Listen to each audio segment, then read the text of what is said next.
رات کو نیند صحیح سے آئی بیٹا؟ ناشتے کی ٹیبل پر ابراک اور خالہ بیٹے ناشتہ کر رہے تھے جب آیت ابھی کچن سے چائے لے کر آئی۔ خالہ کی بات پر ابراک نے کن اکیوں سے آیت کو دیکھا جو اسے ہی دیکھ رہی تھی۔ جی چاچی آرام سے آ گئی۔ چلو یہ تو اچھی بات ہے، خالہ مسکرا کر کہتی ناشتہ کرنے لگی۔ میں جا رہا ہوں، رات تک آ جاؤں گا۔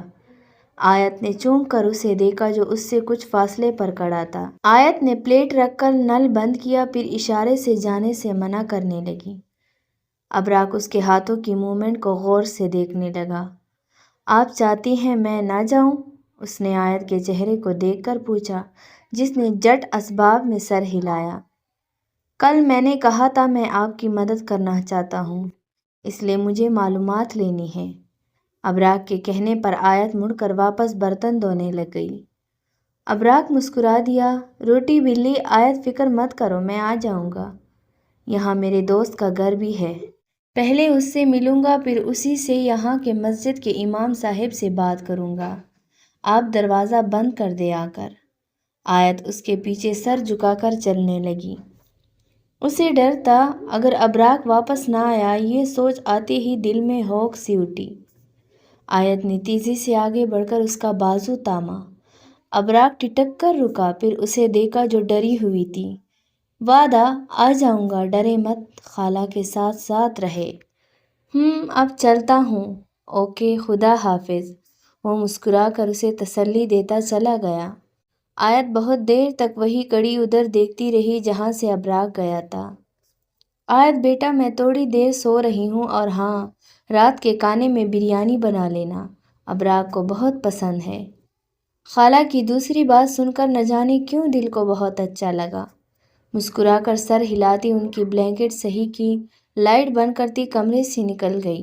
لاؤنج میں لگی دیوار گیر گھڑی میں وقت دیکھا، صرف 1 گھنٹہ ہی گزرا تھا۔ کچن میں آ کر بیٹھ کر بریانی کے لیے پیاز نکالنے لگی۔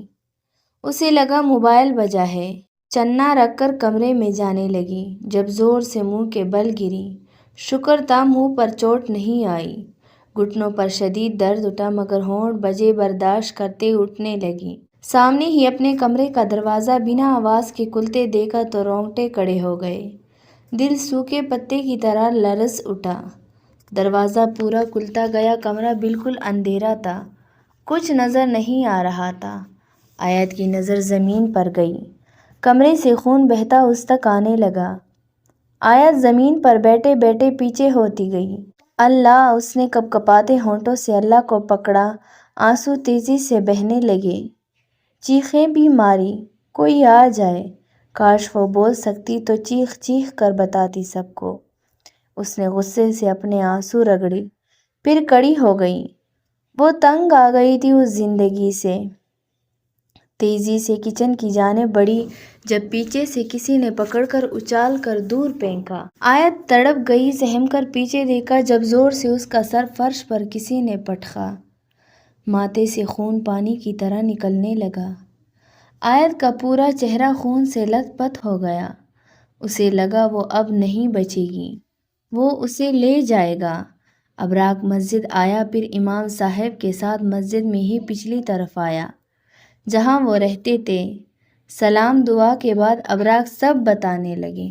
جیسا تم نے بتایا اس سے بیٹا میں یہی مشورہ دوں گا، بچی نماز کی پابندی کرے، اور ہو سکے تو جلد سے جلد شادی کروا دو۔ مگر نکاح کیسے ہوگا؟ وہ چیز نکاح میں آ گئی اگر؟ ابراک کی بات سن کر امام صاحب مسکرائے۔ اللہ کی ذکر میں بہت طاقت ہے، کبھی شیطان کو دیکھا ہے نماز پڑھتے؟ نہیں نا، نکاح یہاں کرواؤ لا کر، اس شیطان کا علاج کریں گے پھر۔ ابراک بہت غور سے ان کی باتیں سن رہا تھا۔ بہت بہت شکریہ آپ کا، اس نے مصافحہ کیا، پھر مسجد سے نکل کر گھر جانے لگا۔ ابراک مغرب کے وقت گھر آیا، بیل بجائی جب کسی انجان لڑکی کو دیکھ کر حیران ہوا۔ السلام علیکم ابراک بھائی، وردہ نے سلام کرتے اس سے پوچھا۔ وعلیکم السلام، جی مگر آپ؟ میں آیت کی دوست ہوں، پڑوس میں ہی رہتی ہوں۔ او اچھا، وردہ نے سائڈ پر ہو کر اندر آنے کی جگہ دی۔ ابراک سوچتے ساتھ ادھر بڑھنے لگا جب وردہ پیچھے سے بولی، آیت گھر پر نہیں ہے، وہ ہسپتال میں ہے۔ ابراک نے جھٹکے سے مڑ کر اسے دیکھا۔ کیا مگر کیوں؟ خالہ ٹھیک ہے؟ ابراک کو گھبراہٹ ہونے لگی۔ آنٹی ٹھیک ہے مگر آیت، اس کی حالت ٹھیک نہیں ہے۔ ابراک کو لگا وہ اب سانس نہیں لے پائے گا۔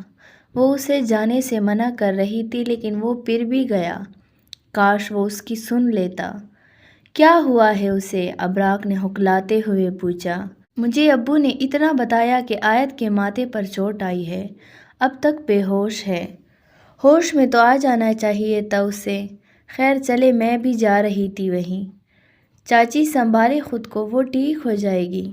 ابراک خالہ کے سامنے دوزانوں بیٹھتا انہیں تسلی دے رہا تھا۔ اندر سے خود بھی پریشان تھا، پتہ نہیں کیا ہوا تھا۔ کیسے سنبھالوں میں، بن ماں باپ کی بچی ہے، بیٹا اگر کچھ ہو گیا تو کیا جواب دوں گی اپنی بہن کو؟ ابراک کچھ کہنے لگا جب ڈاکٹر کو روم سے نکلتے دیکھا۔ ابراک تیزی سے ان تک گیا۔ ڈاکٹر کیسی ہے وہ؟ ہوش آ گیا؟ فکر کی کوئی بات نہیں، شی از فائن ناؤ۔ ڈاکٹر مسکرا کر اس کے کندھے پر تپکی دیتا آگے بڑھ گیا۔ ابراک نے اللہ کا شکر ادا کیا۔ اللہ تیرا شکر ہے ہوش آ گیا۔ خالہ کی آواز پر اس نے مڑ کر انہیں دیکھ کر کسی سوچ میں گم ہو گیا۔